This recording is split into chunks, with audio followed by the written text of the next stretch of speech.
and welcome to the Executive Protection Lifestyle Podcast, Season 2. I am your host, Byron Rodgers, and this podcast is dedicated to the close protection specialist, the executive protection agent who wants to take their career to the next level and get better at our craft. If you're the type of professional that likes learning from other individuals who have done it or are doing it, you are in the right place. We're going to train soft skills, talk about hard skills, and become the types of practitioners that will restore honor to our sacred art, our sacred vocation of protection. So sit back, relax, y'all, and enjoy the show. Boom! What's up, you guys? Boom with Byron Rodgers! Beat that! Oh, man. Well, that's what's up. That's what's up. Yo, here we are. No, real talk though. Everywhere we've gone, where I've gone with you, guys will like walk by you. They're like, "Oh, dude, boom!" I'm like, "What's this?" It's true. It's true. And the boom, I don't know where it started. But I mean, I know where it started. You know where it started? You know where it really started? Where? I'm gonna tell y'all where the boom started. It really started. Lonzo from Training Day. Can't see my eyes. when he's eating, when they're eating, and he's like, "Boom!" and the dude's like, "Ah!" and I'm like, "Yeah," because Lonzo. Little fun fact was my alter ego in the Marine Corps when I would get like new dudes and I'd have to be like, all that stuff you learned in boot camp, unlearn all of it because we're about to actually go do some real stuff and I need you to be the type of guy I need you to be. Welcome to the platoon. That was my boom, and then it just turned into a thing and now it's I'm not using it the way he's using it, obviously, but As an actor. Yes, as an actor. But yeah. Yes, well, it just blows me away how many people like. It's been a trip. It's definitely it's very weird. It's when I know people are I can't like hang out with you normally anymore. It's when we're in certain places. Yeah. Like close protection. Where did we go? Yeah, the close protection conference. That was a trip. SHOT Show last year was really weird. That was the first time I realized I was like, there's like a line of people waiting to talk to you. It's like was an really actual weird. brand. Like things are happening. Yeah. Yeah. Even for me, it's it's humbling. It's amazing. But I also noticed how many people started to appreciate that job and look at that job in a different light, which is great for. I mean, I've been doing this. Yeah. I did the math. I think over 18 years now, full time professionally, and that job was never looked at respectfully as much as it is now. It is. Which is definitely a change I've seen in the last few years. Yes. If that. So. And that's been one of my biggest aims with the podcast is I want to have what we do. I want to bring visibility to the industry that then results in respect and appreciation for everything that we do. I want to make sure that our image isn't just like tough guys, bouncers, knuckle draggers, shooters. I want them to understand like the full breadth and width of what it is to be an executive protection agent, to be a specialist of something. I would like to see us be respected like accountants or doctors or any other specialized person someone brings in to do something. And what we do is keep people safe. It's extremely important. It's extremely honorable. And a huge responsibility as well. Yeah. It's the first time I noticed. I think you're one of the first people that I hung out with and spent time. And you know me, like I walk around, I introduce myself to people. I would just say what I did. Yeah. You're the first person with another, like you do not introduce yourself as a Marine with a combat deployment. You introduce yourself as multiple combat deployments. Sorry, but you introduce yourself as my name is Byron Rodgers, and when guys are like, "Oh, what are you all about?" It's like I'm an executive protection agent. That's what I do. Right. Yeah. And not what is it like? Okay, for example, SHOT Show. You're gonna walk around. We're gonna meet a bunch of dudes. We walk in. You introduce yourself to somebody. It's like, oh hey man, nice meeting you. Exactly. Yeah, what's up? I was, I'm Navy SEAL. But for the last 15 years, I've been a salesman for. Dot company. It's like, and you're looking at the guy going, you're pretty fat, like not keeping up on the sit-ups and push-ups. Yeah, like you've definitely been in an office. You just have. Yeah. Where when you walk around, when you introduce yourself to people, that's usually what you lead with. Where most people lead with something they did 10 years ago, 5 years ago, 20 years ago for some people. You lead with the EP thing, and it's interesting. It's the first time, at least in my dealings with this, where that's really been a respected profession, and I think you have something to do with that. I think you're not the only person. I think there's a lot of people, a lot of companies that have made it, have built that culture as well. Absolutely. Companies like, AS and whatnot. But Gavin, AS. yeah, Gavin, those guys. Or even going back to the PSD days with Triple Canopy and Blackwater. Like you could say, like I worked for Blackwater, and that was a respected thing. There were some of those first companies doing that. So it's but as far as individuals, you meet an individual that worked with Triple Canopy, the first thing he's going to tell you is who he was before. He did 8-9 years with Triple Canopy. He's going to say, yeah, I'm a Marine SEAL, I'm an Army guy, or whatever. He doesn't lead with the profession where you lead with the profession. It's something I noticed, in our times traveling together to some of these things. That's what's up. I appreciate that. And the reality of the game is, you guys have the listeners getting this podcast and brand into a lot of places. Yeah. Spreading it, not hoarding the information, getting the information to new people in the game, getting the information to old people in the game, getting the information to the game so everyone can level up. You guys are the reason the EPL is the Executive Protection Lifestyle podcast is the #1 podcast in the game right now. Yeah. And it is an honor to be a part of it, just a part of it, be a conduit for it. Because I heard that this podcast, a couple of the episodes are used for college credits and some courses like. Not mine, definitely not mine. So I've gotten so much positive feedback this year. Church team, like it's amazing the places the podcast has gone and the lives it's affected, the careers it's affected. I need to start putting up. I'll start showing you guys the awesome messages I get. So like, keep spreading this podcast. It is improving the quality of the practitioners in the game, their careers, their lives, and all that stuff. So. What's cool for me too is just because I'm friends with a lot of the guys that you've had on the podcast. Yeah. They're people you met from me. No, I'm joking. It's pretty true. So a couple of them have been like, and some of those guys who are well known in their own right in their own industry.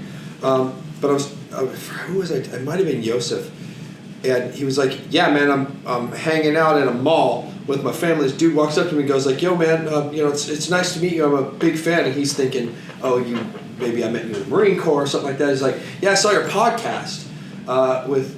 EPL. Speaking of which, we're recording a new one on Monday, so he's coming. Yes, okay. 2.0. But that was kind of a trip. It's like, man, there's a guy who's already really well known in that the law enforcement military world, yet getting recognized by your podcast. And like, I've been at matches, I've been at jobs, had other EP guys come up to me like, yeah, I know who you are. I'm like, what? Like, I've seen your podcast with Byron Rodgers. I'm like, okay. This is weird. For those of you who don't know, we're going into season 2, Dose. We're about to talk about all kinds of EP stuff.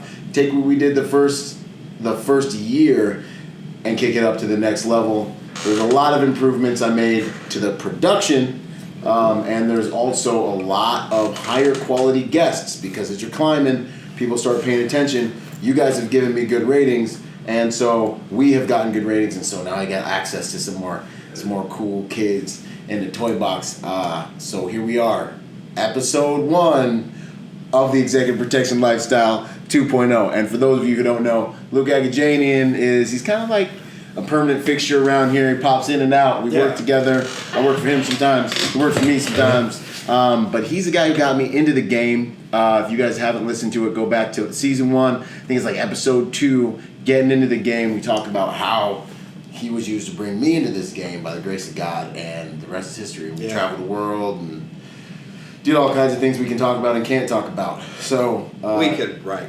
It's good to be here with my dude. As this whole thing come full circle. So season 2 coming up. What are you?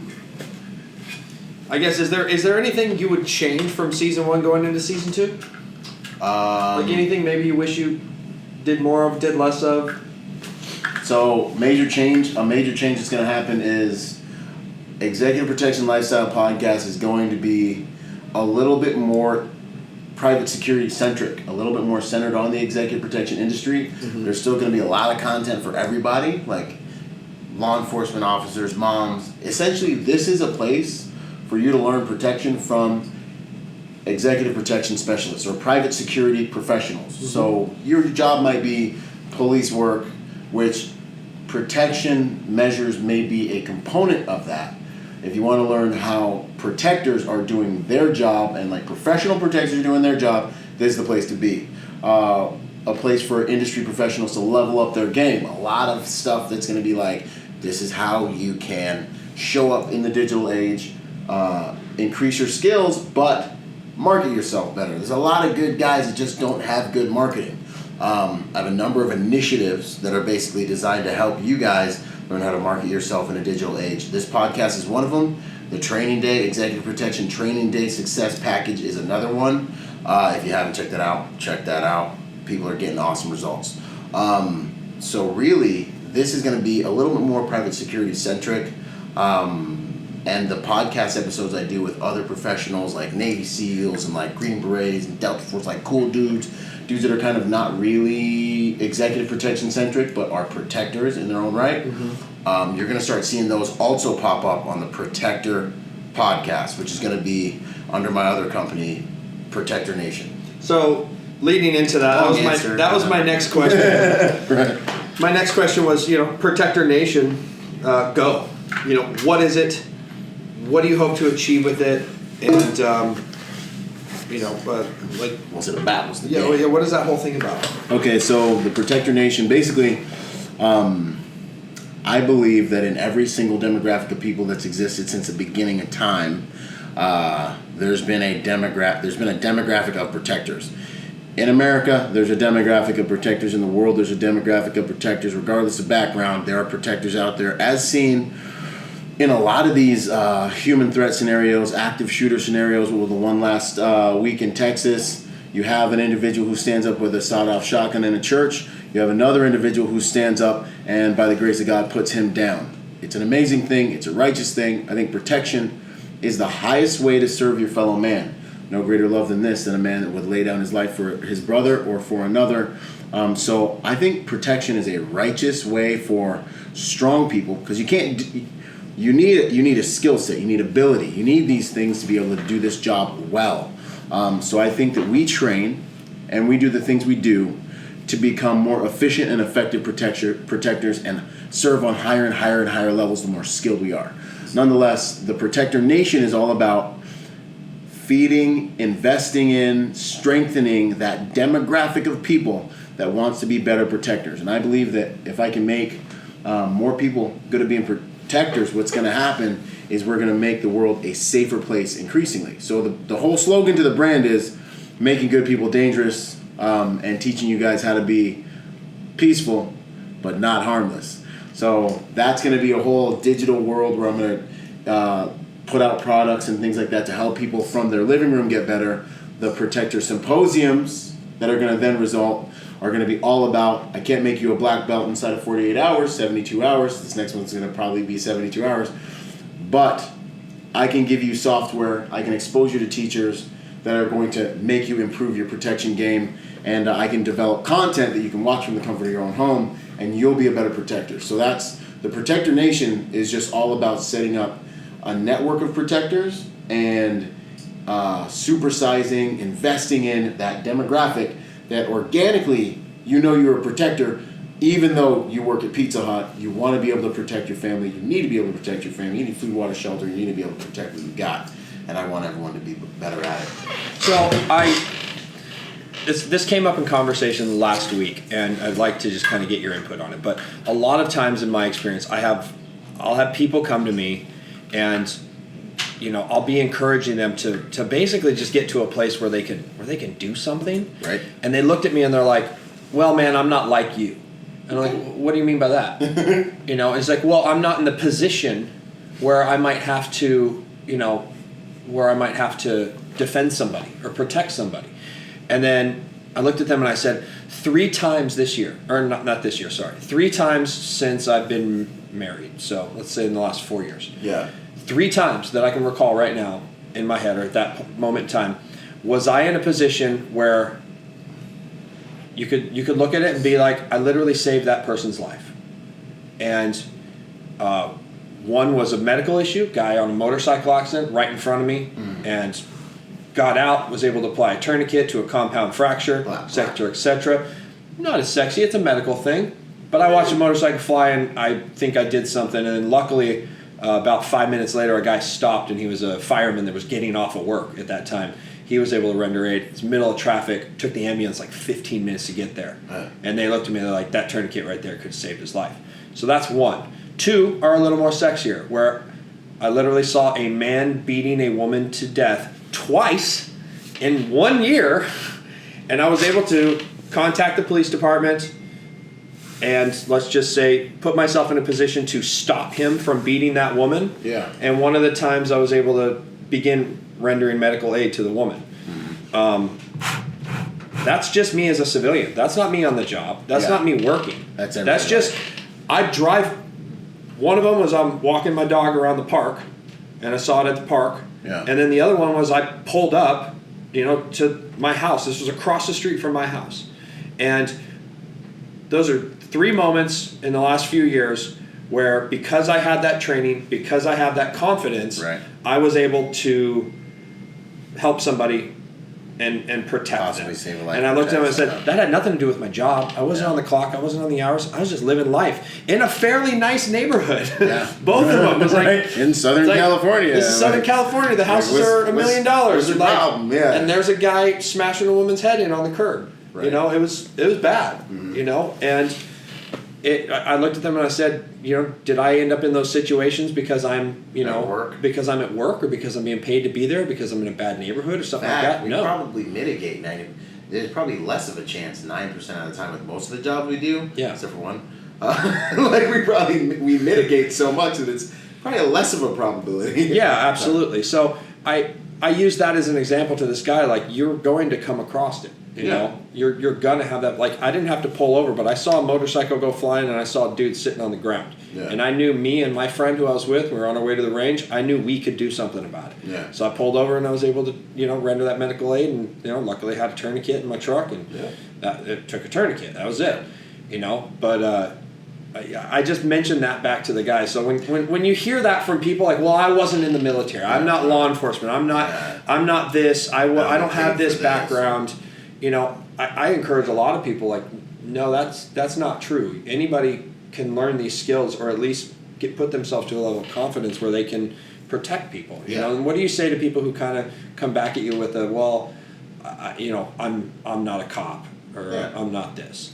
So what do you say to the average, person out there day to day? Yeah, I say that there are some probably biochemical barriers to entry. Like, at our symposium, someone asked this question: can anyone be a protector? And there were a number of different answers, and I don't think I had the best one by any means. I think, like, Yosef and then Ed dropped some heat on it. Ed Calderon dropped something. He was like, you got people that react different ways: fight, flight, freeze. And I was kind of like, that's a interesting biochemical barrier for people to get over, but you should get over it.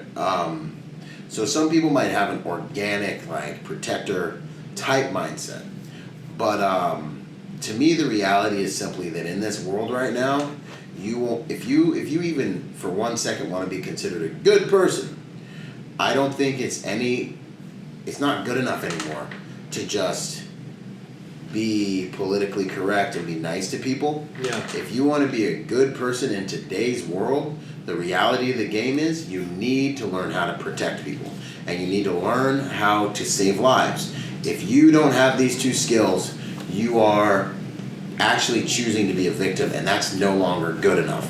Like, a good person, in my opinion, has the ability and the capability to be violent. And that's actually what makes them good, because the backbone in a society, the people who bring accountability, the people who make sure evil doesn't prevail, how good are you if you can do nothing to stop evil?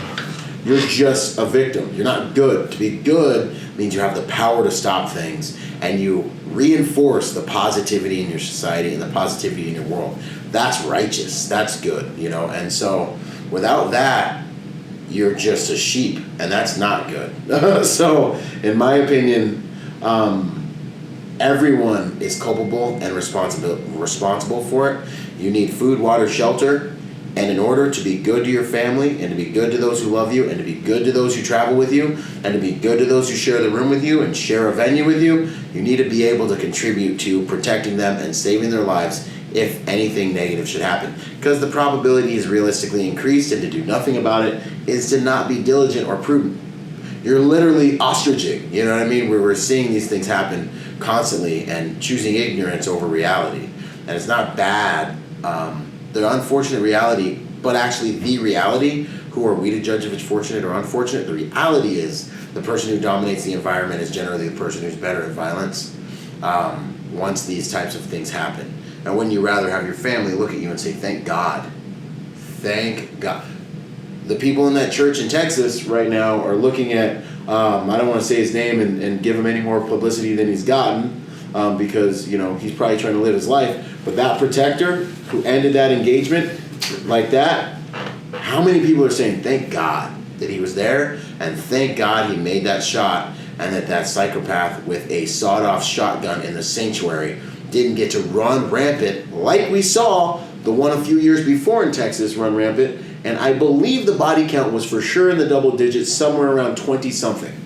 And I believe it was half the church. Yeah. Before a neighbor, your beliefs won't protect you, before a neighbor came over with another AR and got in a gunfight with the guy. And then pulled over a dude in a car and said, yo, man, give me a ride. And then they chased him down. Yeah. It's like, hearing the whole story was like, these guys are like, let's go. Right? And now what if I can make it, what if we can, as a listenership, as people in the country and in the world who believe the same thing, what if we could create a culture in our world, not only in America, but in America, in our world, where it's cool to understand how to protect yourself, how to protect your loved ones, and how to end those things when they start, before they pick up steam. And that gunman in that church, we see that change where, yes, a gunman stands up because evil does exist and it will always exist and it's always existed, but boom, there were strong people who were peaceful, but they were dangerous and they dealt with it. And that body count stayed 1 or 2 rather than 20-something. Yeah. That's what I'm all about. That's my life's work, guys. I figured it out at 34. This is what I'm here to do at this point in time. I'm going to be bugging y'all about this probably till I die. This is what I feel like my calling in life is. Well, you've been doing it. You just have a definition of it. Yeah. Like, since I've known you, you've been like that. Finally. You know, so from your, hearing from your old buddies that were your squad mates that you went to war with, who I've had the pleasure of knowing and being friends with, all the way to watching you start off your other career path as the new guy and then be the experienced guy. And then what hit the nail on the head for me was like, maybe 8 years after or 6 years after I brought you into that, I end up working with you, and now you're the one teaching me and showing me the ways. And that was I don't know if it was a trip for you. I think it maybe was a little bit, but like, sort of like we talk about all the time, and we talked about in that, how to get into this job field. Every job is different. If you would have come onto my detail, I'd be like, let me help you not get crucified because this dude's crazy. Yeah, here's the social dynamics. Stand by, or, hey, we're going to do this so we don't get shot, because it's a dangerous environment, et cetera, et cetera. And then I think we both taught each other. And that detail was really nice because guys had their strengths and their weaknesses. And like mine was on the social side of things. I wasn't, I didn't understand that client as well. But when we end up in Indonesia or Africa, like, okay, let me help you guys with this, or why don't you let me take care of this because this is what I'm good at. You guys take care of that, So it was. I just remember it was a trip for me. It's like, man, I'm gonna help these dudes out, and then I'm like, no, I'm not. They're gonna help me out. It's cyclical because I'm trying to pay rent right now. Yeah, like if you're smart in the EP game, you realize real quick that like it's small. Mm-hmm. And your street credit matters, and one day you're bringing a dude on a detail, the next day he might be bringing you on something, so you gotta have good dude credit, and you gotta pay it forward, man. That's the game. And then you kind of get your like crew of dudes that you kind of like bring on all the details with you, Mm-hmm. And it's a beautiful thing because you know who you like to work with in the industry, and you know who's gonna hold it down. Oh, and those are the guys that in my early startings, they kept me afloat. You know, I could hit them up like, hey, I'm light. Dude, I You remember. guys got anything? I remember back in the day. I don't know if you guys, out there who are kind of chasing the pager right now, but the holidays were always tough for me.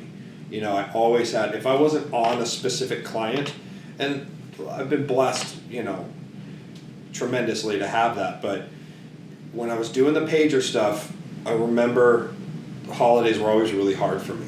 And I was just like taking anything I could get. And Just to get out. It was those guys that were like, yeah, I'm going to help you out. Because I got a bunch of guys here that need time off. So like they're bringing me in on holidays. And I would work Thanksgivings and Christmases and Christmas Eves. You're about but to at buy. double pay, making right. enough money to like get by and get my family. Plus you want, you want money to buy the family gifts and things like that. Is it that bad? No, you're good. I just like to chew gum when I do that. But I'm not, because I got a little drink right here, so it makes it all taste bad. I'll put that right there. But when you hear people say, I can't be a protector, how do you address that, or have you even addressed that, or is it something not work? Do like when I hear a guy like, why would I want to learn how to do that? That's what the cops are for. That's a common one, especially here in California. I'll meet a guy. My wife is a lawyer, so I get to go to a lot of those little events and meet those people. It's like, oh well, I don't need to do that. That's why we have the police. And I said, well, actually, and I'll bring up one of those instances, from across the street, and I didn't. The one that was at my house, I didn't even have to put hands on the guy. Yeah. He just literally, well, first and foremost, the police department responded, no joke, probably within 30 to 60 seconds. Like, it was fast that they pulled up. Enough time for me to get out of my car and say, hey, in a very loud manner. And then the gentleman stopped, and, I started giving him some directions. And it was enough for just me saying that. He looked at me and was like, I don't think I want to tussle with that guy. The other one, not so much. Don't want to get into that one. But that one, I didn't even have to put hands on it. I just was somebody that did something about it, that spoke up, And so I'll tell them that, like, hey, I didn't even have to, my black belt in jiu-jitsu and Muay Thai fighting or shooting capability had nothing to do with that. I just took action, when I saw somebody being beat. So I've said to them, like, you don't need to do all this stuff. Just having that mindset alone is you're at least, halfway there. But what do you say to people who kind of say that, like, that's not what I'm here for. That's the job of the police. I just ask them, really what I've done so far, literally, what I've actually literally done is I'd say, go follow me on Instagram and scroll up and down my wall and see how many times people have had time to call police. Because I post all these violent, real-world violent encounters. I was like, and be realistic with yourself about whether or not the police had time to get there and save you. And when someone breaks in your house and they want to rape your wife and murder you, do you want to be able to defend yourself or not? It's sobering, and that's why I post the violent encounters that I do, because they are traumatic, and I want you to experience these micro traumas that get the gears inside your brain thinking. Pain is, and I've been, I do a lot of motivational stuff, and I've really been introspective this last year. I'm always introspective. This last year, I think I hit another like little bit of maturity or something. And I was like looking at myself, and I was like, dude, what really, really, really, really motivates you? And I've found that it's a lot of fear and pain. Pain and fear are more motivating than anything else. Your brain pays more attention to pain and fear because these things can eliminate you and end your existence, right? And it's a psychological fact, a scientifically validated fact of psychology that your brain will pay more attention to pain and fear than anything else. And so I find that sharing these, like, I can tell my wife or my sisters, hey, when you get in the car, start driving, don't sit there. I can tell them, they're going to smile, they're going to nod, and I'm like, yeah, I really pay attention. And I'm going to watch them, like, you're not paying attention, like, you're not. How can I fix this as a man so these people can, like, have more awareness, have more situational awareness? I show them those videos on Instagram, and it's like they get in the car and they're having, like, little flashbacks of, like, yo, when I saw that video the other day, I got random people coming up to me like, yo, that video you posted. And it's beautiful because it's a micro trauma. Our boss. Now, now every you're time sitting there he thinking, drives, like, my boss, I'll be like, "What'd you guys talk about?" He's like, "Man, he was just talking to me about my videos and stuff like that." Yeah. And then the next thing I know, our Yeah. boss is talking to me about getting more training, and I actually consider him a protector. Oh yeah, absolutely. He's there to protect his Totally exists. grandkids, and Yeah. I would consider his son one as well. He also has another job that he does, and where he needs us as well. Yeah. Another level of protection, I guess you could say. But he's definitely by no means a soft target. And your videos have they're conversation starters. Yeah. He's like, talk to me about, did you see that thing Byron posted? It's like, You got to run through it in your head. You got to, what would I do? Am I capable? But you have to run this. Once your brain's been exposed to it, you can't unsee what you see. Yeah. So then you have to sit here and you have to reconcile with yourself. That happened in real life somewhere. What the heck could I have done? What would I have done? And how could I have survived? And it's that protector by nature and by trade thing. Not always all that relevant to executive protection, but ultra relevant to real life protection that any of us can run into any day. So that's why you're doing the separate podcast to kind of reach out there to the people who aren't just EP guys, but then also keep giving back to that those guys that are coming on to listen that want to hear the executive protection specific stuff. Yeah, the executive protection professional, the practitioner, the private security close protection dude like me. You know what I'm saying? Who's like, yo, I want to up my game. I want to get fed. I want to get the inside scoop from any one of the extremely ridiculously successful people that, by the grace of God, we've been able to talk to over this past year. And I got some more. I got some dudes. And I think it's not just the EP guys. I'm blown away. I think you hit that. I mean, we had security guys, just like static security guys come up to you and talk to you and how much they've learned from it. I think it pertains to anybody really in the security industry. So whether it be the workplace violence guy, that's what he's doing, the PI side of things, and then like I said, the static side, or uniform duty side. We have information for all of those guys, but a lot of those guys are trying to get to that EP side of things, and I think even the corporate guys, which it is a different type of security. Corporate security is different. It is much more static, but a lot of those things cross-pollinate. Like guys are like, well, I'm a corporate security guy. I'm like, dude, shut up. It's the same thing. Security is an industry in a whole. It is. Yeah. It is. Yes, there are different levels to it, but it's like saying I'm not a police officer. I'm a SWAT guy. Whatever, bro. Or I'm not a patrol guy. I'm a detective. No, you're a police officer, and that's just a part of that job. So I think it pertains to the entire industry, but that just is your specialty, and that is maybe a higher level of it that a lot of people are maybe looking to get into. They want to do the movement, the travel stuff because the pay. The pay is just there. It's fun. It's off the hook, son. You know what I'm saying? Maybe spend a weekend.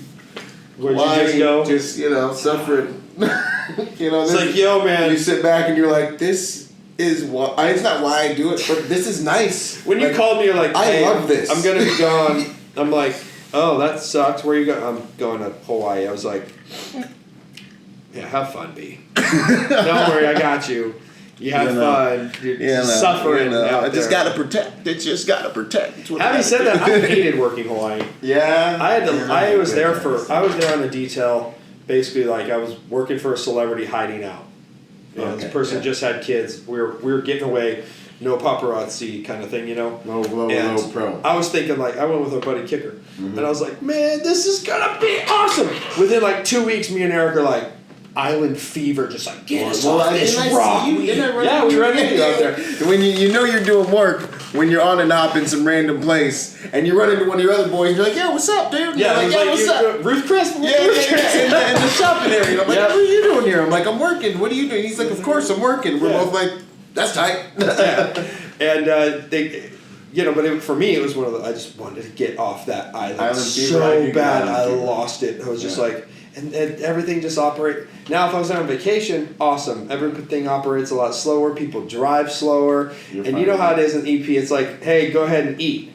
It's not like, I have an hour for lunch break. No, you don't know. You got like 10 minutes maybe. Yeah. So I'm sitting there with my Pokeball at the wiki, like grocery store. Yeah. And just like, oh, how the kids? Your soccer going good? I'm like, oh, I just need to get out of here right now. That was a run frustrated. Yeah. So it's like, I couldn't live in the Bahamas either. It was very, at first it was awesome. Then after a while it's like, it just, like I want to go back to somewhere dangerous, And fast. Yeah, it was fun for a while. We had a good time.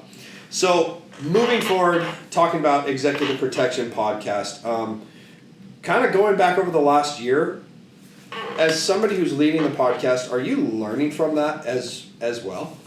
Oh, yes, absolutely. And like, is it hard for you to process it? Like for us, I'm able to sit there and watch the podcast. Yeah. Or like, I'll get snippets from you, or I'll see a topic. I'm like, oh, I really want to hear what that guy had to say. Or like, for me, your John Nettles one. Like, Byron heard of John Nettles from me because that guy was like my god growing up. And what was depressing, John, if you're watching this, he didn't remember me. Just such a bummer. I tried. I was like, you remember Luke? He's like, no. I was like, take the dagger. That was a really good podcast episode. He agreed to do a second one on the topic. I'm not going to say because I don't know to steal my episode. But John Nettles to me growing up was like, he was it. Like if you look at anything from what you know of me in the past, like my 1911, John Nettles carried a 1911. That's why I had a 1911. Blade Tech holster. John Nettles had a Blade Tech holster. You talked about him all the time. And that's the only reason I even knew who he was. When I saw him come on Instagram, I was like, what? Yeah, he was like a superhero to me. Yeah. So when you meant he didn't remember, that was depressing. Anyway, so that was obviously a podcast I wanted to watch. And for me, I'm able to sit there, listen to it. So I think I watched that one actually. Yeah. And I was able to sit there and digest it. And I actually took notes and stuff from that one. But like for you, doing the podcast with the guys, is it hard to stay fresh with it? And like how much are you picking up from it and able to take it and apply it? So my number one mode of learning is auditory. So like y'all are still reading is like slow and harder for me. Writing is slow and hard. I like do everything audible. I do everything. I speak everything, right? So audio is my number one mode of learning and creation. Much like God in the Book of Genesis. Never just joking. But and then the other thing that makes this podcast really interesting to me is I'm a double psychology major. So I got my bachelor's in the science of psychology. I got my master's in counseling and psychology and with a minor in forensic psychology. So I love interviewing people. I love talking to people. I love understanding people. So I'm not here just simply trying to talk about executive protection tactics. I want to understand the human being, and that is extremely fascinating to me. With all of that having been said, this podcast has given me an excuse to soak up best practices from all the people at the top of the game. Mm-hmm. And then after I soak those best practices up, I disseminate it out to all you guys, but I am 100% digesting and recalibrating myself to everything I'm learning, which then I chop up, and you guys see always coming out when I'm doing these field notes. The people in the Executive Protection Training Day product, which let me tell you was blowing up. We've been live for 1 month and we've already got like 40 some students already running through. I'm coaching them into their careers, industry professionals and people trying to get into the industry. So then I'm taking everything I'm learning from the podcast while interviewing people at the very top of the game, taking that information and not only putting it out with the podcast, but I'm also blasting it out in the field note series I'm doing, which you can find on my YouTube channel primarily, and which is all consolidated for all the people in the training day product process. But then also I'm teaching on all these things also in that group. So the things I'm learning in here are like, I don't know, man. It's not only though more than just tactics. It's helped me find more of an appreciation for this game. So when you change your perspective and you change the way you look at things, the things you look at change. A person smarter than me said that in the beginning. But, when you're a 16-year-old, you don't have the same perspective as you do when you're 30. that you do when you're 50, 60, right? You get older, you get wiser, you get more mature. If you're wise, you can listen to people who are older than you, and you don't have to live out your mistakes. You can take the information they give you, you can implement it, and you can avoid a lot of pain, unlock a lot more lasting pleasure much more quickly. And that is essentially how this podcast has helped me level up, because now I'm looking at things and I have the voice of all these professionals in my head, the lens of these professionals in my head as I've interviewed them, tried to understand them. It's a body of information and exposure that I have that I also share with you guys that has allowed me to really be not only a better protector, but appreciate the game and look at the game like in a completely different way. Mm-hmm. So it's like, man, it's like even little things, like you don't know what you have until you compare it with other things. You know, it's like listening to some of these stories, like, man, like even with regards to appreciation for what I have. Yeah. I had no idea what I was doing for the industry really until a few people explained it. You know what I mean? Like, you know, how to approach a number of different equations that we tackle on this show. So, yeah, man, I'm learning. Hey, what's I'm been really growing great, up really quick is what I'm saying. Yeah, what's been great for me too is when I'll have guys come to me with questions. Yeah. And a lot of times I'm just like, check out episode 5. So yeah, that is really cool. I mean, for me and my current job, being the director here, guys, I mean, we're hit up nonstop because we literally have like, in a lot of people's mind, maybe one of the top security programs, you know, in a place of worship, in a house of worship. And, you know, I see people from government agencies to law enforcement agencies sending guys from across the country to us. And they call me and I answer and I'm like, hey, why don't you just... First go listen to this episode. Go listen to this episode. Another great one recently was a law enforcement buddy of mine is talking to me about armor. Okay. And I'm like, hey, buddy, why don't you go check out this episode with Eric Gray, with our boy Jeremy Gray from HESCO. He did a whole episode on armor with Byron. Dude, he's like, bro, I listened to it while I was on duty. Yeah. I took notes. It basically answered all the questions I had. Right. So I don't need to talk to you anymore about it. And I don't even need to talk to him. And I looked on his website and I'm buying these plates. Yeah, so it was so informative. And that's just one of those... that's huge. I know I've seen you do it quite a bit, but... Heck yeah. Because I'm getting hit up every day with people being like, hey man, how do I get into the game? How do I do this? How do I do that? I'm like, well, here are the free resources I have. And if you want to take it to the next level, here are the ones you got to pay for. But the best answer I have to that question, I recorded a 2-hour episode with a professional on that topic. Yeah. Get after it. It's so nice to be able to give that because before this, I would be getting hit up and I'd just be like, let me try to write him a really, like, shoot him a quick video and explain a strategy or write something. Yeah. So that's really good to be able to have a resource. And that's something for the listeners out there that I've met being out and about with you or that have come up to me, they've been doing the same thing. They've been sending people to the podcast for the information. Have any of your episodes, do you feel that you want to like redo or there's more to add on to? Like, who do you have coming back this season? I heard you say Yosef's coming back. I know we're going to do another one. Yeah, we're going to do another church protection. Yes. Because there's so many more things, and we've learned more this year as well, you know, that have made us change little things. Yeah. But who else are you kind of hoping to have back? John Nettles. We already talked about an episode briefly that I'm gonna try and execute with him this year. Yosef Badu, we're recording that on Monday. You could do like 10 savage. Yeah, exactly. Absolutely. Ed Calderon, he's gonna come back. Want to hear from Elijah Shaw on his book and more on the celebrity protection stuff. I'm gonna start tapping more into some different act components. So I want to tap into the Vegas game. I want a big name in the Vegas on the strip. I'm gonna be looking for somebody in that quadrant. Or that habit. We just keep forgetting. Yeah, we just keep missing. I'm gonna go be at SHOT Show. I'm gonna see him. I actually talked to him 2 days ago. Yes. And he was like, "No, I won't be there, but I'll be in Vegas." And I was like, "Okay, I'm specifically going to take a morning or afternoon because I love him so much." And you guys, when you see him, you'll. Yeah. He's one of the funniest people I know. Really? And he's 7 feet tall. What? He's 7 foot tall. He has the 7 deadly sins tattooed on his whole body.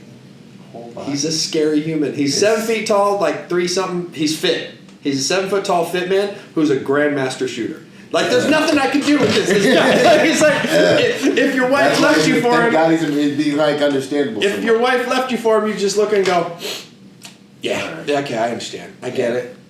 Like, he's, yeah. Wow. But you'll love him, man. He's a good dude. We're gonna get you into it. It's gonna. I'm sorry. That's my fault. More Aaron's fault. But it's also kind of my fault. Both of y'all, man. Yeah. So Aaron Molden, of course, he's always doing 800 things, so he's gonna be back.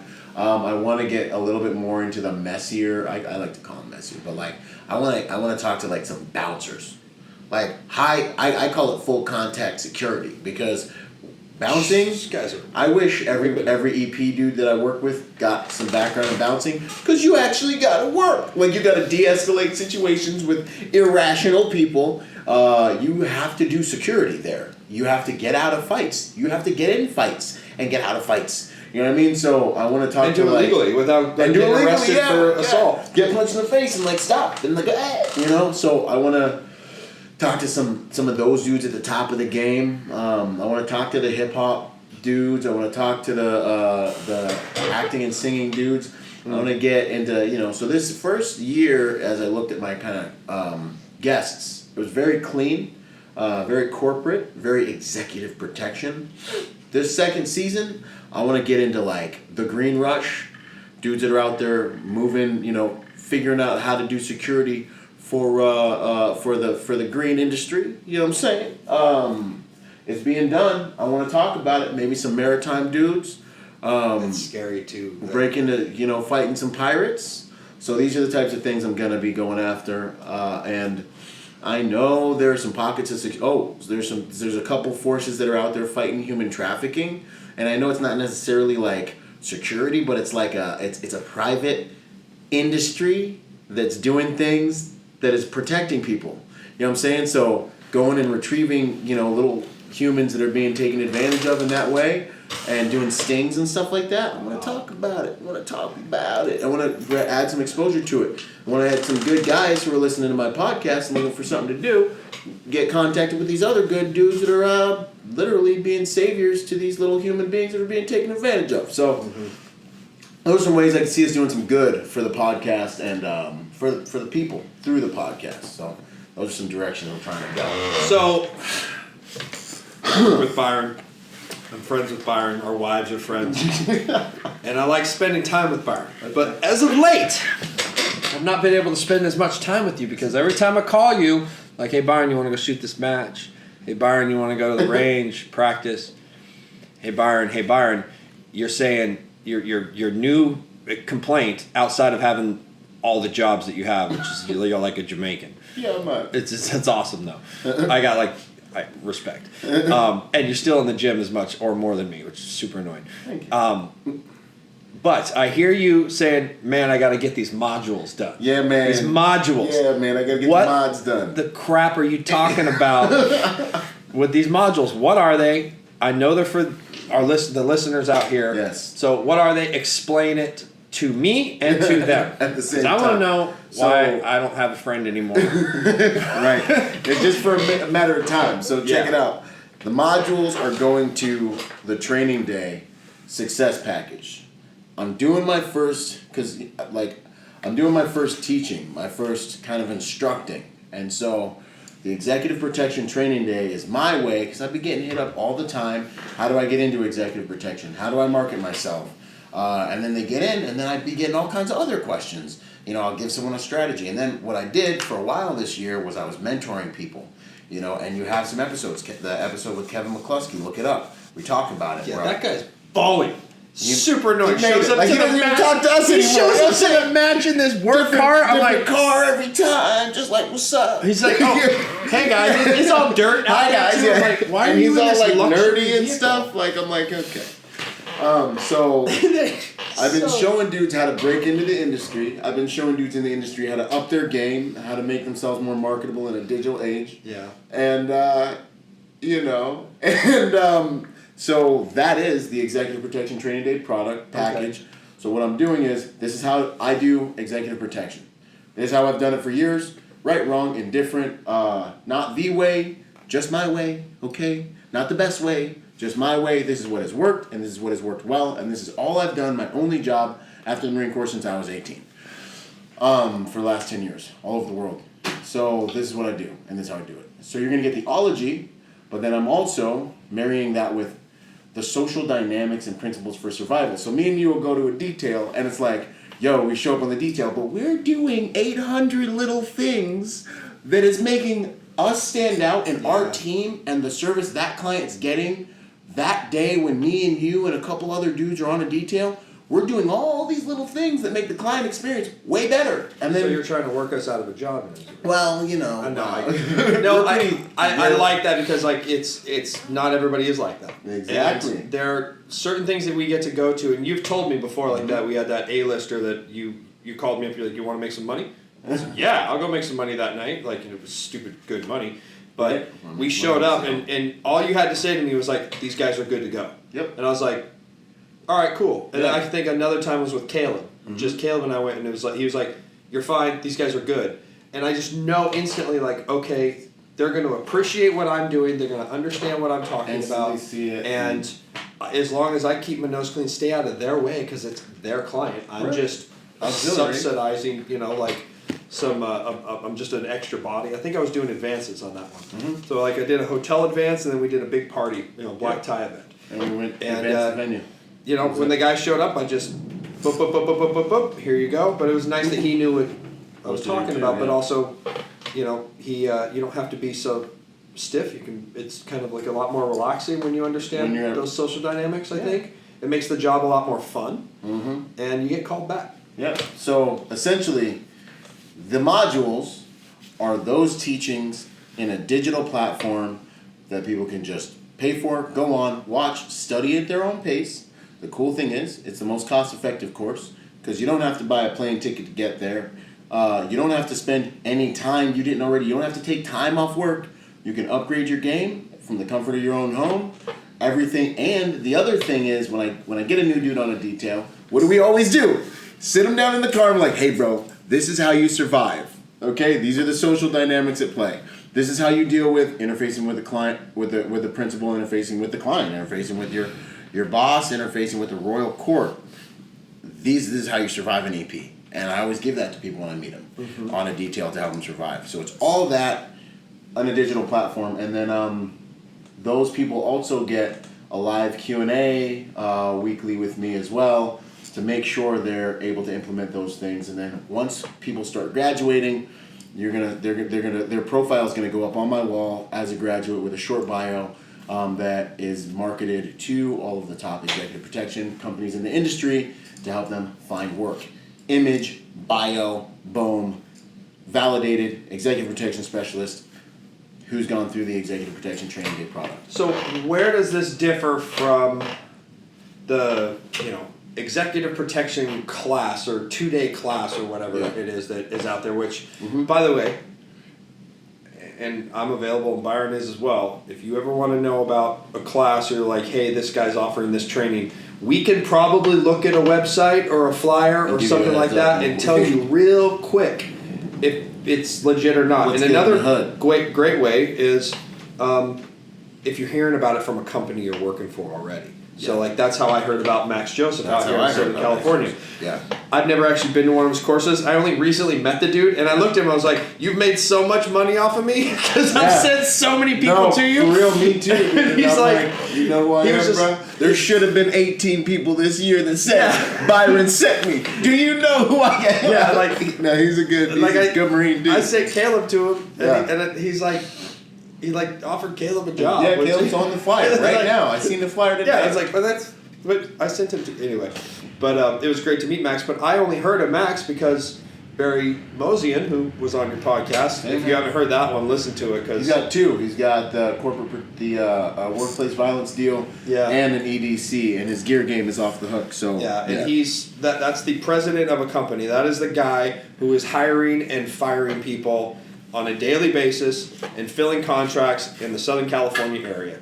So and primarily a referral only company what means you can't even get in there unless you're validated 90% of the time. Yeah, so it was great hearing kind of insight from him on how that works. But Barry said, if you want training, go to this guy. So in my head, I was like, if I have, like, or I'll tell people, you want to get in with this company, if you go to this course, it's going to validate you. Having said, so that course, those courses have their place. Heck yeah. I think I see probably 15 crappy courses for one okay course. Yep. And between those 10 okay courses, one that's like stellar, or like you're going to learn a lot from this. But having said that, what differs that from? And then there's the companies out there where, you know, like Gavin's AS, that have their own trainings for their guys that you must go through. But what are they going to gain from an online profile that they're not getting from that classroom setting, so to speak? Yes. So the short of it is, you go to a training, you take notes. How much of it do you use? How much of it do you practice? How much do you implement? How good are your notes going to really give you an opportunity to retain that information and re-implement that information? What if you could have that instructor with you all the time and you could just press play and go to that class again? The cheat sheets and everything that you have when you go through my process, all the advanced cheat sheets and everything, vehicle checklists and all that stuff, you're going to have access to forever. I'm going to continue building that library probably for the rest of my career. So training courses many times are a single exposure to new principles and new practices. 9 times out of 10, you probably implement 1 or 2 things that you learned from the course.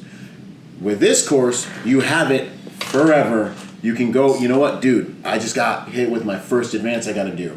I'm going to go back and watch the advanced modules. Yo, I got to go do a solo advance on a country, or I got to work a client solo tomorrow. I'm going to go rewatch the module real quick and see what Byron has to say on it and what he's done on it. Yeah. You know, so... Hey, I still have notes and notebooks that I'll go back to because, you know, like I've been out of going overseas now for quite a while. Like before I got married, and the only reason I left my past job was because I met my wife, and I didn't, you know, want to travel as much in that capacity that we were doing. Gosh, we were in 27 countries the year I got hired here. Yep. That was aggressive. London 10 times. Oh. Some of those countries multiple times a year, you know, so it was aggressive. For a single guy, it was epic. For a guy trying to get married, complicated. Yeah, maybe not the best. So, you know, I start this new job, and it's like, oh, we're punching out to the Middle East. It's like, oh crap, how do I do that again? But I had some notes I was able to go back over. But man, to have a podcast to listen, or like a video module, a training module to be able to listen to, going like, okay, how do I handle these hotels again, or how do I handle this travel, or organizing this, that, and the other thing? That's priceless to me. And then you also have a special paid private group where you have a whole bunch of alumni students who you can go back in, ask any question you want, and you're a family. You're alumni. And then I'm going to be there once a week being like, yo, what's up? What are you wondering about? What's going down? And I'll actually be able to sit down there and we can have a conversation in front of the whole class. And you have a support structure now to help you be successful in the industry, both in marketing yourself with your career and executing on operations effectively. Yeah, and it's just you're getting so much. You pay once, you get something for your whole entire life. Yeah, you're good at that too. Like I've asked you things, and if you didn't know the answer, you're like, hold on, let me call a guy, or let me ask. Like, you'll know somebody to go to. Heck yeah. You know, it's kind of like if you ask me a question about, you know, guns. If I don't know it, I know the guy who won the world championship in it, and he'll tell you exactly what you need to know, and to, you know, save you some money. Hopefully, like I know I can be good at that. You're the same way in EP. You know, like if you don't know, you're like, oh, hold on, what country are you going to? Yeah. Stand by, you know, and you'll know somebody who's been there and has experience there. So that's a huge. I think that would be a huge. It's an asset. Kind of asset and game changer. Right. So. Yeah, man. So those modules are you spending. That's what the modules are, man. There's about from start to finish. There's going to be a 13 or 14. I'm still building them. And is that something that's just going to keep continuing, or will you do sort of like version 2, version 3 kind of thing? I think every year I'm going to look at upgrading it. I'm going to look at, hey, I can do this module better. There's more information, either upgrading or adding to. I'm intending to do 100 field notes. That's my dad coming out. 100 field notes by the end of the year. I've got 30 or so field notes, and you guys are going to see them out there in the interwebs bouncing around every couple. I probably won't give you guys all of them, but some of the really good ones I'll drop on you, you know. But in that back classroom, there's 100 field notes for those guys to just check out, guys and gals, and upgrade their game. So are you going to bring in any other instructors? Have you thought about that, or not there yet? I'm 100% willing to do that. I just haven't. I'm not there yet. Like, I'm just like, let me get this done, and then once I am like looking at the product and I just feel getting that, your information. yeah, exactly, and I can sit back and be like, you know, like God on day 7, this is good. Or after after we created Adam, you know, and I'm not moving on. Like, I do those modules, and until I get done and I'm like, this is good, I don't move on. And that is something I didn't realize I would be like, but man, it is a very good feeling. I sleep really good at night to be like, nah, that chapter on social dynamics is gonna really help people in the industry. Like, it's going to make people money. That chapter on how to market yourself in a digital age is gonna get people jobs. Like, they're going to outperform 90% of the industry that doesn't know how to market themselves. If they do what I tell them to do, they're just gonna. That's fantastic. That's fantastic. What about for yourself? Kind of any personal Byron goals for this season too? Yes. Or just as a person, I mean, your life has changed a lot this year. Yes. I know because I went through the same thing last year, and I was there. Well, you were watching me evolve a little bit. Not just professionally, but personally at home and such as well. You know, you have a child now. You know, I don't want to dive too much into this because it's gonna turn into a self-help thing. But you know, having the kid, I know for me personally, people are like, oh, has it changed your life? And like, you'll see how much harder it is to get things done and have that. And you know me, I'm very goal oriented. I'm trying to be a champion shooter. I'm trying to be, you know, a jiu-jitsu guy. I got some like awards over here and some up here from this year alone. And like, and it was like, yeah, I had a 1-year-old that entire time. You know, now I got a great wife, but I also have a wife that works 40 to 50 hours a week. So, no, I'm able to do this and do that. So, like, I know the kid thing didn't necessarily change me, but it still changed me. For me, I just tell people, like, it made life better. Like, I just have that much more fun at home now, like, when I'm there. But, you know, traveling, it did make traveling harder. Like, my kid was born, here's some really P-ish for you. My kid was born on a Saturday. Monday morning, I was on a flight to New York for 4 days. Hashtag really P stuff. That wasn't easy, and I had to be there. It just was what it was. But you know, what are kind of your goals going into 2020? Not just business goals, but personal goals. So business wise, personal goals. I definitely. Man, I feel like get that bang going. Anyways, personal goals. I want to, you know, I feel like my relationship with my woman, with my wife, and my relationship with my kid are things that I am very like good at doing and deliberate. I mean, I guess maybe I should have her on here one episode. You guys I am not hear what it's like, but I'm trying. So my day is like a 4 a.m. wake up. Hammer at it until whether I'm on multiple details, I'm doing whatever, and when I'm blessed enough to be home in the evening, I work straight up until 9. I stop, and then I am 100% with my family from 9 to 11. And they've been going to bed earlier now, so it's like shifted down to like 7, 8, you know, in that ballpark. That one habit has helped me stay in good graces. I can do what I want. My female feels supported. She feels healthy. She feels happy.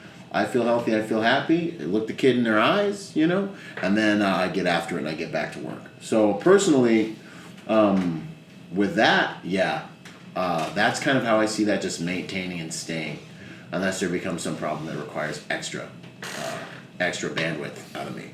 And then obviously I'm ultra deliberate to make sure I go on dates on a weekly, maybe bi-weekly if things got insane. But I have by the grace of God, a really good engine. So I'm always like, let's go to a movie. Let's go to dinner. Like, I'm pretty much never too tired to put out. When we get off work Sunday, like, we got off work, that was a hard day for me.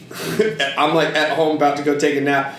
And I think I looked on Instagram real quick, and you're like hiking with your wife and dogs. I'm like, this dude. My wife is seeing it. You're like, oh, man. My wife's going to see this. Like, why aren't we doing something? But I'm sorry, honey, I love you. Not that you're watching this, but yeah, you do have that engine, but that stuff is important.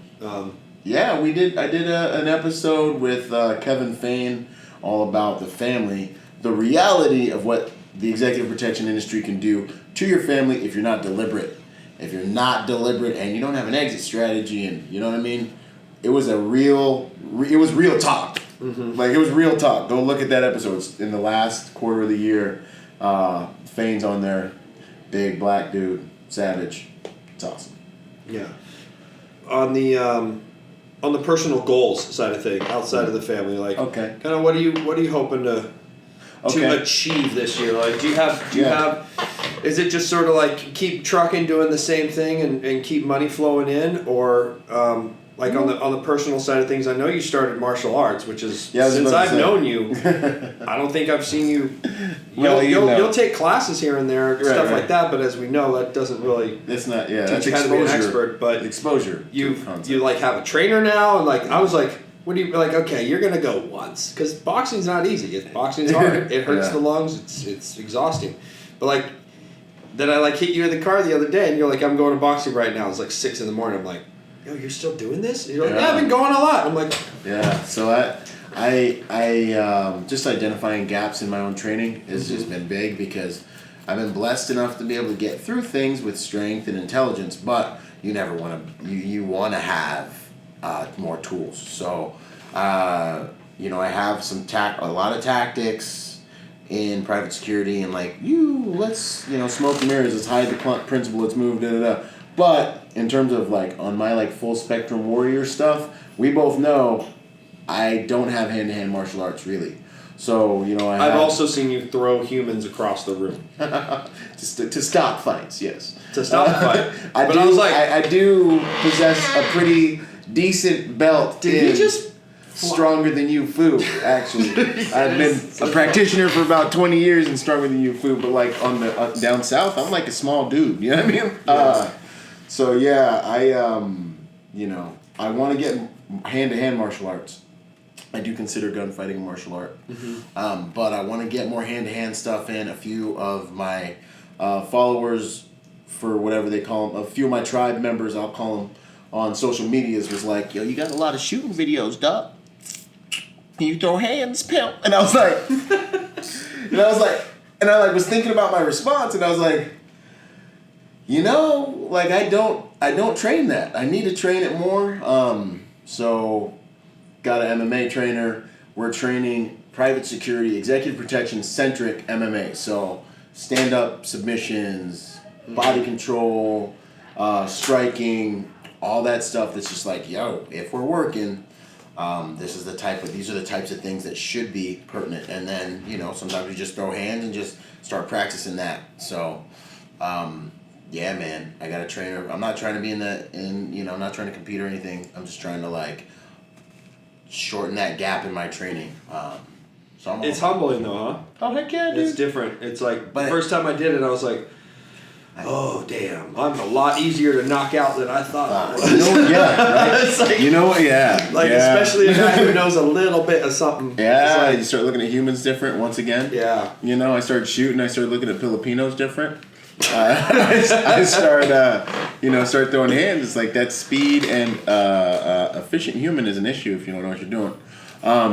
But doing that stuff too gives you such a level of confidence. Like, right. When you weren't on the job with me at the time, but I came across this like giant, huge Samoan dude, like one of those, this is gonna hurt moments, and he was cracked out. And in my head, it's like I had sparred with a UFC champion that week, and I thought in my head like, man, nothing's gonna be worse than that. Like nothing will be worse than what that guy did to me. So I'm probably gonna be able to handle it, and it gave me a whole nother level of confidence. And it was actually the dog that had that guy running away. not me, but it you know how that is. Like the less stressed you are, the less worried you are about something, the better you can start thinking and processing information and solving a problem. And that was the after action I took away from that. Was like how confident I felt because of the work I put in the gym, that week. Yeah. How confident I felt going into dealing with that situation where, and I'm a big dude, but that dude was like. Those guys are one of those different. Like I eat goats and pigs and stuff. They used to eat that. Well, anyways, yeah. Yeah. Like humans. Yeah, right. Like I'm pretty sure white people showed up on the island and was like, nah. Yeah. Anyway. So So yeah, that's my goal. I wanna. You're gonna see more content, hand-to-hand stuff. Gonna have my trainer Jeremiah Betson on the podcast at some point. Gonna do a review for him because what we're doing is ultra special. Shout out to my boys at EPI, Executive Protection Institute. They have a guy who's got like 20-some black belts who has a system designed for executive protection centric martial arts. They have a name for it. You got to look it up. It's good stuff. That's like the main thing this year I want to get more of. So I'm going to keep with my shooting, but I've built into my schedule 1 or 2 days a week to at least get to that dojo and get beat up. And just get beat up. It's a good thing. And then pretty soon you'll be beating dudes up. And then you'll get beat up and you'll beat dudes up. And it's just like a good process. And you just keep growing. Yeah, man. That's I'm excited. But it's nice to be a beginner. I love being a beginner. There's no pressure. Dude, there's no, because now I'm showing up at these courses. No, you're always a beginner. Trust me. Well, okay, good. I've been a black belt 3 years and I still get tuned up. Yeah. All the time. It's just depressing. That's the game, Yeah. But I show up to these like shooting courses and everyone's like, "Oh, it's Byron. We're gonna shoot with Byron." And everyone's like, kind of like looking over a little bit, like, "How good are you?" Yeah. Like, did he hit the target? Yeah. Like, is he like one of those guys on Instagram that just like only shows his good runs? Which I'm not. So give me a. I want to do a couple top fives, and just off the top of your head, just hit me with some answers. But top 5 lessons learned this year. Ooh. Golly, you ain't getting enough time to think about this. Top 5 lessons learned this year? And, so the second question is going to be kind of like your top 5 best of moments, like best experiences this year. Okay. So I want you to, that's something to think about, but like top 5, oh crap, I learned a lesson. Or this guy said this, I learned this. If I was going to say something I learned this year is... The first thing I'd say is just go, The Protector Symposium, prime example, like Grand Slam, over 250 protectors in one room, turned out amazing. That took a lot of audacity. Balls. I thought you were freaking crazy. Sitting there by yourself being like, you know what? I'm gonna do it. Like you were at work when you told me, you came up to me, you're like, I want to do a Protector Symposium. I'm pretty sure I gave you a big, huge, massive 2 thumbs up with it because I was like, I think that's an awesome idea. Yeah. It's going to be really hard. I don't remember our first conversation with that one. I remember where we were. We were over in that middle spot at work there. And you just walked up to me and were like, hey, I'm going to do that. And I was like, and I kind of ran with it a little bit. I was like, dude, you sure? This is going to be expensive, but I think it's awesome. But I think I can pull it off. I remember thinking, I think I can pull it off. And then... Yeah, just go. So, that was huge, man. If you got something inside you, swing, go for it. So that was really positive. What's the worst can happen? You can fail. And that's just a learning experience. Sometimes you win, sometimes you learn. So the other thing is if you have something, it's kind of along the same lines, but, you kind of don't really know the value of what you carry inside of you until... it's reflected back to you, and other people are giving you feedback about it. Yeah. So don't be afraid to be vulnerable. Always contribute. I learned. So that's 2. Consistency is not the key to success. Is not the key to success. Consistency is part of the key to success. You must evolve intelligently, otherwise you will die tired. So be consistent. You already know how I'm feeling. And I didn't learn this year, but knowledge is only potential power, just for the record. You have to take action, otherwise your knowledge doesn't mean anything. Let's see, what else did I learn this year that was like, that really, really stood out? Stay the path. So like with everything that I've been doing it for about with my brand, I've been building this brand for about since 2011. And this year, it's like finally I broke into a whole new realm of everything I've been trying to create. So what you guys are looking at is about an overnight success takes about a decade kind of party of me being like, oh, you know what I want to do? I want to be motivational, inspirational. I want to do this. I want to do that. I want to, and until I had nothing, until I had all of the experiences inside of me, they were able to create a synergy and present me as this person that has a little bit of skill in marketing online because I failed and tried my hardest at this one company, and a little bit of skill at speaking because I went to Toastmasters and wanted to be a motivational speaker, and has a book because I published a book. I'm self-published. I published a book and then like kind of set it down, and like I have all these things that I took with me from all these, like, they weren't failures, but like they weren't any stratospheric anything. They weren't anything at the time, but now I have a package that I can present to my tribe and to other interested parties like sponsors and to the world. That's worth something. I believe that because it's being reflected back. Mm-hmm. And so, like, the crowning jewel in terms of lessons for this year is don't despise small beginnings, and everything you go through, be the alchemist of it. Soak it up, learn from it, let it make you better, and continue on your journey. The obstacle is the path. That's the game, man. Like, you look at Goliath and you go fight him. You know what I'm saying? And that's the game, because who would David be without Goliath? You know what I mean? Who would anyone you've ever read about be without that challenge that's in front of them? And that's the alchemy of this game, is facing your fears and learning that through facing them, you become better and stronger and more valuable, and then you can serve at a higher level. And once you finally are able to serve at a high enough level, the world will reciprocate your offering and your service in kind, and that's when the magic starts happening. And now you're being compensated for doing what you love. And it's so organically who you are that being compensated for that passion in what you love is priceless. It's life. It's everything. Long answer, but I had to paint a picture. Top 5 moments this year. Top 5 moments? Yeah. So my top 2 moments happened within a few days of each other. Having my first kid, that was amazing. It was You remember when you thought her water broke the day before your 3 moments. So let me tell you. Okay. Let me tell you a story. I'm sitting there at work, and Byron calls me up, and he goes, I'm like, hey, how he's setting up for the symposium the day before, the night before. He's doing the whole setup for the symposium. Biggest event of my life. And he goes, yo, man, I think my girl's water just broke. I think this girl's trying to have a baby. Right now. I'm like, right now. And all I said to you, I was nice. I was just like, bro, don't worry about it. I got you.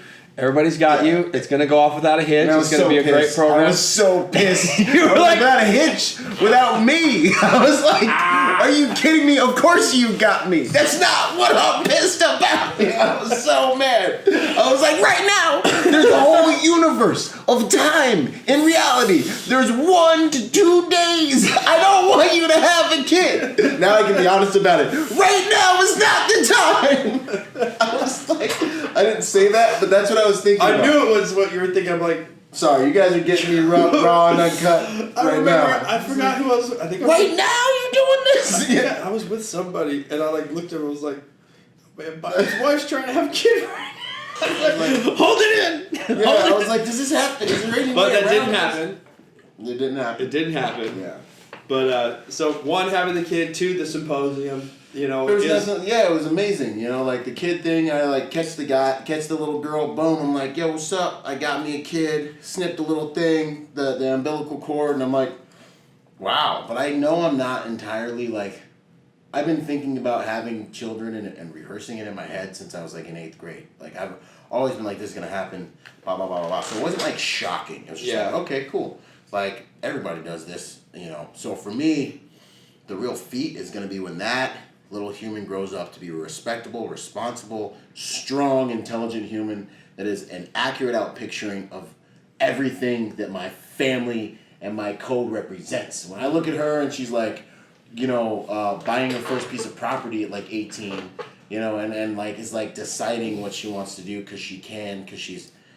Anyways, that's what I'm gonna be like. She wants to join the Marine Corps. Nah, we'll talk about that.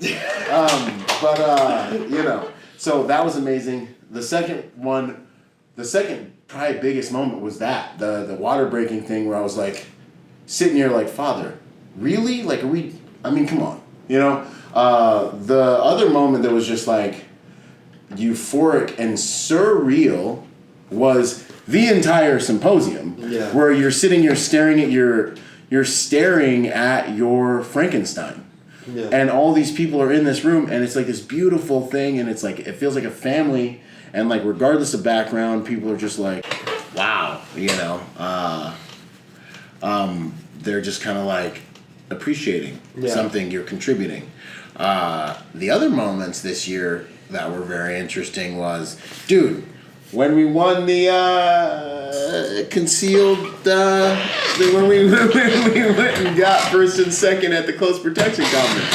That was gangster. That was a good moment. That was a good moment. It's upside down. I was like, like, yo, we need to go down there, and since protection is more than just a job, it really is a lifestyle, and we be living it. I was like, yo, we need to go down there and win this thing is what we need to do. Yeah. Or at least we need to try as best what we can. Everybody can sit in a room and talk about each other and trade business cards and whatever else. But you can't fake winning a shooting competition. Yeah. You can get the coolest card in the world and hand it to somebody, but you can't fake being able to bang. And That's so true. It was very nice to go down there and represent on that. That was cool. And when you were like, you're coming with me, I'm like, yeah, I did have to kind of drag him. I was like, okay. And also, when some of our friends were going, that was what put it over the edge for me, honestly. Not, I mean, obviously, I wanted to go hang out with you and just have a good time. And, you know, but when you told me, like, Charles was coming, you know, and, you know, when you actually said, like, the AS Solution guys were shooting it, I was like, no, they're not. Yo, the CEO of AS Solutions was shooting the match. Yeah. Like, and he was into it. It's like, this is fun, bro. Like, That's a Christian horrible. was tearing it up. He's Danish. He's not Russian, but that's my But like, and all his guys, like his executives, were all in the match. That was really cool. That was a fun match. For me, I shot the whole thing CCW with this new 511 jacket, 511.com. Like to see myself, I think I came like 10% from the guy who took the overall. So I was second place overall, first place in my division. But CCW division, the guy, that's how we roll. You know what I'm saying? But the guy was shooting exposed, an STI with a comp and a dot. It was like, and he's a legit, when one of the ROs was an old friend of mine, this guy Rob Willoughby, who's an old school grandmaster shooter, really helped me out when I was younger. When he like looked at me, he's like, no, that guy's legit. He's like a real deal, you know, GM class shooter there in Vegas. And he's an EP guy. And I thought that was cool. He's not just an EP guy. He's like a big deal EP guy in Vegas that like hires and fires people. So he's out there shooting, and he's not expecting all these dudes to beat him, but he's looking, and later I found out from our mutual friend Fred Ruiz, Fred was like, dude, he was out there looking at guys. Like, of course. He was out there testing his dudes out, like, where do you stack? You know, so it was a good event, and you know, there were guys out there that, like, yeah, they didn't win or even come close to winning, but they were there whipping it on. And, you know, that guy and Christian and those other guys there that are bosses, you know, Charles Law is a boss of a company. He's hiring and firing people. Yes. You know, so that was a network situation for some of those guys. And that young kid who took third, man, he, like, you think he's not going to he didn't just up his equity and get some. He got business cards. Industry visibility? Yeah, he got business cards, and people were like, "Who's that guy?" And it's like, "Oh, he's from California, and he's good looking, and he's fit, and he knows his stuff. Oh, and he can also like protect you legitimately if you need it done." Yeah. You know, so that's what was cool about it for me. That's why I went. You know, I'm pretty hard on myself. I obviously wanted to take the overall, but I took I took these brain supplements I shouldn't have taken. and talk about my brain supplement. I had a bang too, and I had the brain supplements. So my first 2 stages was just like, "Hey, how's it going, guys?" And Byron's looking at me. He's like, "What is wrong with you?" I'm like, "I can't see the sides." It was like shaking and all jittery. Yeah. But it was just a really good time. It was good people. Like win or lose, I could care less. I wanted to win. Obviously, I was shooting my tail off at that match. Yeah. But you know, when I saw, like, they had guys there that were trainers. You know, guys that are quote unquote firearms instructors, like they get paid to do this. Yeah. And so it was just, for me, it was kind of a validation of practice. People got humbled. I remember that one that came up afterwards, like, "Yo, I thought I was just gonna come up in here and rule and kill," you know. And he got like 5th or 4th. Yeah, I don't even know where he was on the thing. Yeah. He was like, "I learned a lot today," and I was like, "You can admit that. You're cool." So it's a like Mike Pannone likes to say, it's a validation of training. You know, it's taking your practice and validating it through training, and then seeing where you stack up in the industry. Yeah, so not just a bunch of other competitors, which are obviously, I mean, as you know, like, you know, I come in like 20th at our local match, or if I have a good day. Yeah, like I'm like, "Oh, Byron, I was top 20 today." Like I'm like excited, you know. But I'm also, that's against open shooters and PCC guys and stuff like that. But to come out with like a basic set of rules, like duty gear, you know, open carry, duty-ish gear, whatever. Most guys were in Kydex. They weren't, you know, didn't have retention on their holsters, but that's beside the and then a lot of guys were CCW. So it's like, okay, I'm competing against guys. The CP, let's do it. Yeah, I'm competing against guys shooting CCW. It's a level playing field, and let's see where I stack up against this. So that was a nice kind of validation that, like, it's a lot of hard work we put in. It's a lot of money financially, you know, to go out every Saturday. It's Saturday away from my family. Yeah. But my wife just knows that that's what I do. Saturday mornings, that's I'm at a match. No matter what happened that week, or if I was traveling, if I was gone from Tuesday and I got home Friday night, Saturday morning I'm going to this match, and she just knows that and understands that, you know. Yeah. But and dudes, well, yeah. But so it was just kind of nice to be able to one, have that camaraderie and make those connections with guys, but then to validate training. Yes. So 100%. And for you, you know, you would not have won a year ago. Nope. At all. No, so I do know a lot of this guy. You've stepped up. No, not just me. I mean, you know, like Pannone and all the other shooters that you're around. Like, you shoot without me quite a bit, but you're influenced by all of those guys. So it just kind of, it's like a validation of training, I guess. So 100%. That's true, actually. Which is a whole nother podcast I want to do with you one of these days. Like, how to get good at shooting. Like, I think it's fairly simple. I don't think it's very complicated, and it's not very expensive. But I can only say this because I've watched guys that I used to beat surpass me, and then not only surpass me, but become world-class shooters. And I was part of their journey because I helped them do that. But it's weird, and it also kind of shows, like, well, they were doing things I wasn't doing because of discipline and things like that, which is, you know, changes I want to make this year. Yeah. But, you know, look at Addie, you know, a young 18-year-old girl in a year she beats men now, most men, you know, she's very good. So that's just a year of doing it right. But, yeah, that was a good class. Anyway, keep going. You have 2 more. Oh, I do? Dang. There was one more thing that happened that was amazing, that I was just kind of like, wow. I definitely hit like a new stride with shooting this year, where I noticeably was able to start processing and performing at a higher level. For sure, I was like, wow, I'm better.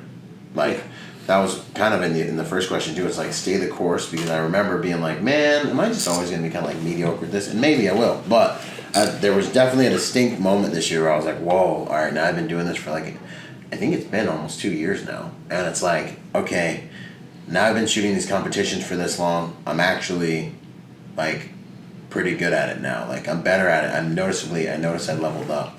So that was a beautiful moment. Being asked as well to speak again at the Close Protection Conference on pastoral protection, on protecting your place of worship. That was a beautiful moment this year as an honor. That was a really good moment. So I would say that would be probably not all of them. I know there's more in there. Watching the podcast grow, watching it go from, a couple hundred listeners a week to a couple thousand listeners a week. Like less than 100 listeners a week. Oh yeah. By the end of the year, we're clocking in at like 6,000 plays a week. How big is the executive protection industry? So it's just saying that like we're reaching a lot. Our demographics are amazing. We're getting a lot of even outside contact. So that for me speaks volume about the contribution I'm making or that I'm helping be made with this platform and with the other professionals that I've been able to have on the platform, So that's huge. So one last top 5 goal as we close this out, or one more top 5 before we close this out, because it's time we to have to work. Yeah. What are your top 5 goals this year?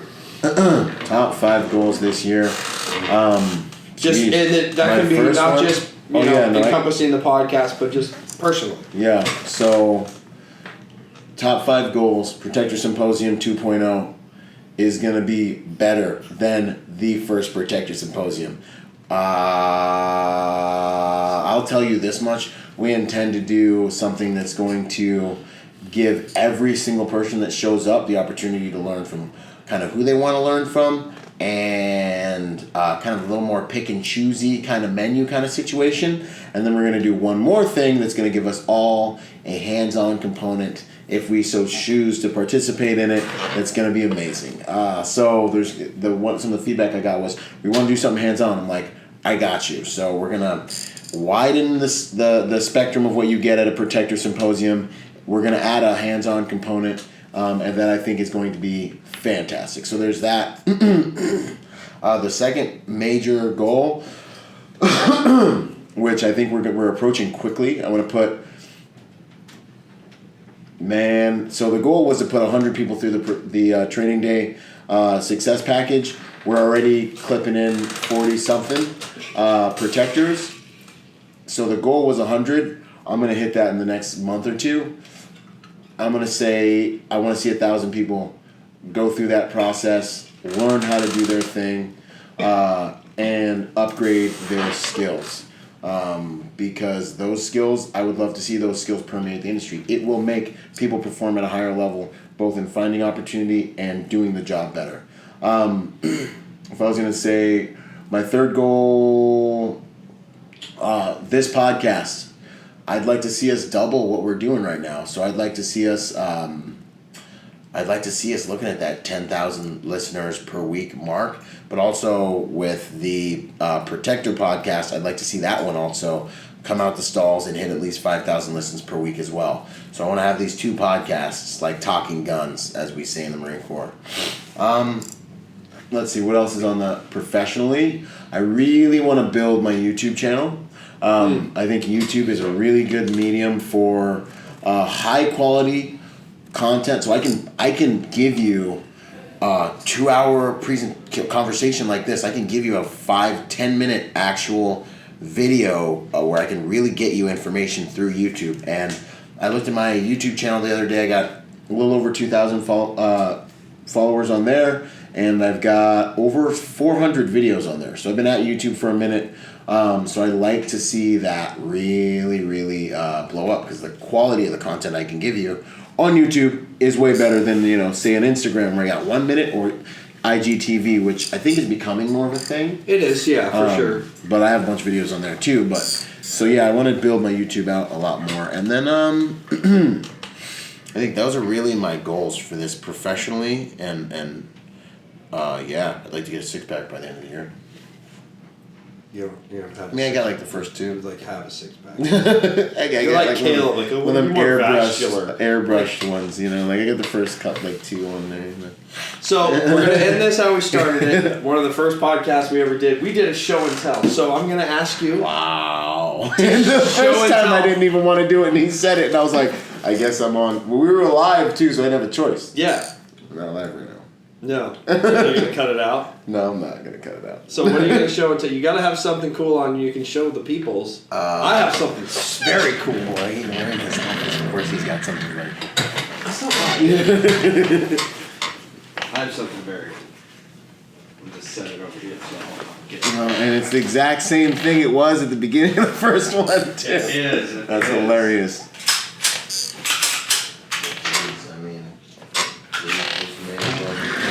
My show and tell is a firearm. Of course it is. This is my new everyday carry / duty gun. So, something I've kind of seen in a place I've been going is when I'm exposed carry, I've been carrying a compact weapon, and I kind of have this one and done gun. So this is what I'm carrying on me every day, not just at work, but going to the movies and everywhere else, supermarket, etc., etc.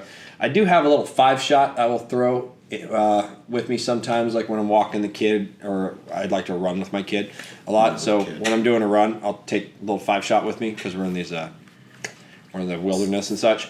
But this is pretty much all I carry now. This is a CZ. This is a CZ P07, and it's the Czech-made version. It's not a U.S. one. This was a gift from Mr. Michael Pannone, so that was pretty cool.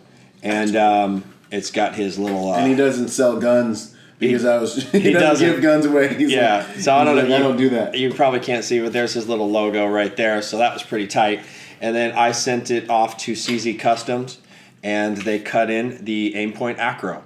So I only pretty much have Delta Point Pros on all my competition and some of my duty guns. But I ended up going with an Acro because of some issues we had 2019 with the rain. Yes. The amount of rain we got was ridiculous, and we were working outside in the rain all the time. And that was a big weak point we found, as well as like dust, debris, lint from the pockets, things like that. So I just kind of wanted a one and done optic. I'd say I'm like at speed wise with it, it's like 70-80% what the Delta Point is. So if I'm racing a car, I'm in a race car, I'd probably want that Delta Point Pro. But for my workhorse, I really like this Acro. The footprint is the same as an RMR, so it looks huge, but it's actually not, guys, and it carries great. Outside of that, it's a polymer handgun. It's very light, and I get 16 plus 1 rounds with the flush fit mag down here. So great handgun, extremely accurate, and so far extremely reliable. And also, this is what I used to win that Close protection conference shooting challenge thing, and it's a decocker double single action. So that's my new show and tell, and I have it in. This is a new holster company for me. I used to only use G Code or Raven, but this is Black Arch holsters. I really like the single clip design, and this holster's great. It's awesome. And this gun just kind of lives in this holster, and then when I put it in my duty rig, I use an Omnivore. I just pop the light. The light kind of lives in the Omnivore. I pop my X300 out, throw it on this gun, throw it in my my duty rig, and I'm good to go. And then when I'm done, take the gun out, leave the light in, throw this back on me, and I just kind of have one gun going everywhere with me, which is new. Very nice. It's new for me. So pretty excited about this, and that's my one show and tell. What's yours? Well, I can't not do a gun. And he just did a gun, so I'll show y'all my carry gun. Actually, a buddy of mine owns a company called Neoteric Holsters. Made this holster for me. Don't know if you could get him to do it, but if you look closely, you will see that this right here is my company emblem on here. Ooh. So it's a little Gucci. It's a little ninja. That's nice. I like the bend. Makes it a little nicer in my jumpy joint. You know what I'm saying? Woo. So, this is my CZ P10 hybrid is what I'm calling it. They got names for it, but I call it a hybrid. I have a video on YouTube where I really go in depth about what this is and how I use it and why I think it's the perfect carry gun. But it's the P10F Foxtrot slide with the C frame. So it's got the shorter handle. It's got the longer upper on it, and I love my CZ. I have shot I've shot every competition that I've shot this year with this gun, so I've put thousands of rounds through it. I got a XC1 on here. It's good enough for me, light up a room. I've got a Loophole Delta Point Pro on here. Love it, fast with it, shoot with it all the time. Pretty durable. Like, for those who say this thing isn't durable, yeah, I mean, you can. It's all beat up, and I know on my competition gun, I have over 40,000 rounds on that gun alone, and it's the same dot I've had ever since. Yeah, nah, ultra durable. We've beat the brakes off this thing, and I'm not gentle with my gear. I like to know my gear can freaking hang. So this is my carry gun. I love it. Trigger came nice right out the box. CZ commercial. I love this gat. So this is my carry gun, and then I just roll with a little extra little love in the back with the track. You know what I'm saying? By I forget what this company is, but I don't know. I want to say they're Shield Arms. They're. But I like what they're doing. Oh, and you know what else is really ninja that I found this last year? Is these little skishy nag caddies. You love those things. I don't know why, man, but I went on Amazon and I was like, let me just try it, because I'm not big on the fluffy, squishy stuff, because you can't get stuff back in after you get out. But with a Mad Cat, it doesn't really matter. And these are the most comfiest little, no brand. You get a pack of 3 of them for like $10, $15, and they are ultra comfortable and ultra low pro. So that's my show and tell for the first episode of season 2. Obviously, EP's not all about guns, but it's nice to have guns. It's a fun part. Yeah, exactly. It's nice to have guns and be good at it. So that's it, man. Well, hey, it's an honor. Thanks for hanging with me on this episode. Boom. And rolling with me and interviewing me, asking me questions and kicking it. Of course. You guys, we got some amazing stuff coming down the line. I can't wait for this next year. You're going to see a lot more out of this brand as a whole brand, not just a podcast. Got merchandise, got some merch. You know what I'm saying? This is the black on black, EPL black on black. We got the red on black. We got a shirt, you know what I'm saying? We got stickers. We got patches. Rep Yo Hood, Rep Yo Executive Protection brand. And I just look forward to making as many contributions as I can to the game until the end of this next year, and then we'll do it again. All right, y'all. Byron Rodgers and Luke Agajanian, protectors by nature and by trade. We'll see y'all on the next podcast. Out. Yo, if you're a private security professional wanting to take your game to the next level, go to executiveprotectiontrainingday.com to check out my personal success package for private security professionals. Essentially, it's everything I know about executive protection and a lot of soft skill training on the techniques, tactics, principles that I believe make it so some protection agents succeed while others fail, regardless of background. Anyways, check it out, executiveprotectiontrainingday.com. And remember, y'all, hard skills do save lives, but soft skills get you paid. Boom. Go to executiveprotectiontrainingday.com to take your executive protection career to the next level. Out.